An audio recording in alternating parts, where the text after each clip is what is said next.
Bismillahirrahmanirrahim. Inilah kisah Harun ar-Rasyid. Harun ar-Rasyid adalah seorang raja dari Bani Abbasiyah. Ia terkenal dengan keadilan dan kecintaannya pada ilmu pengetahuan. Suatu hari Harun ar-Rasyid berburu. Di tengah perjalanan ia bertemu dengan seseorang yang bernama Bahlul. Harun berkata, "Berilah aku nasihat, wahai Bahlul." Lalu laki-laki itu berkata, "Wahai Amir Mukminin, di manakah bapak dan kakek-kakekmu dari sejak Rasulullah hingga bapakmu?" Harun menjawab, "Semuanya telah mati." "Di mana istana mereka?" tanya Bahlul. "Itu istana mereka," jawab Harun. "Lalu di mana kuburan mereka?" "Ini, di sini kuburan mereka." Bahlul berkata, "Di situ istana mereka, di sini kuburan mereka. Bukankah sekarang itu tidak sedikit pun memberi manfaat kepada mereka?" "Kamu benar, tambahlah nasihatmu, wahai Bahlul," kata Harun. "Wahai Amir Mukminin, engkau diberi kekuasaan dan umur panjang. Lalu apa yang bisa kau perbuat? Bukankah kuburan adalah terminal akhir bagi setiap yang hidup? Kemudian engkau akan disidang tentang berbagai masalah yang kau pimpin di dunia ini. Wahai Amir Mukminin, engkau diberi kekuasaan dan umur panjang. Lalu apa yang bisa kau perbuat? Bukankah kuburan adalah terminal akhir bagi setiap yang hidup?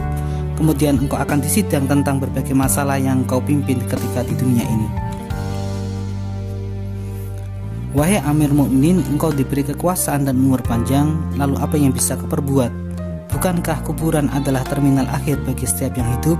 Kemudian engkau akan disidang tentang berbagai masalah.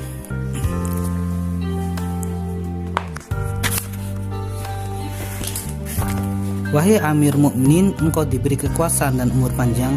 Lalu apa yang bisa kau perbuat? Bukankah kuburan adalah terminal akhir bagi setiap yang hidup? Kemudian engkau akan disidang tentang berbagai masalah kepemimpinanmu ketika di dunia ini. Tentu, kata Harun. Setelah itu Harun pulang dan jatuh sakit. Setelah beberapa hari menderita sakit, sampailah ajal menjemputnya. Dalam detik-detik terakhir kehidupannya, ia berteriak kepada penggawanya, "Kumpulkan semua tentaraku." Sejurus kemudian datanglah mereka di hadapan Harun lengkap dengan pedang dan perisainya. Begitu banyak sehingga tidak ada yang tahu jumlahnya kecuali Allah Subhanahu wa Ta'ala. Seluruhnya berada di bawah komandan Harun.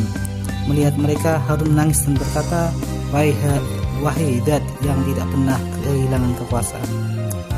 Harun menangis dan berkata, "Wahai Zat yang tidak pernah kehilangan kekuasaan, kasihanilah hambamu yang telah kehilangan kekuasaan ini." Tangisan itu tidak terhenti hingga ajal menjemput nyawanya. Setelah meninggal, khalifah yang memiliki kekuasaan yang sangat luas itu tinggal di lahat yang sempit. Tidak ada menteri yang menemaninya, tidak ada kawan minum yang menyertainya. Ia tidak dikubur bersama dengan makanannya, juga tidak ada kasur yang disediakan baginya, dan kekuasaannya tak berguna lagi baginya. Wallahu a'lam bishawab.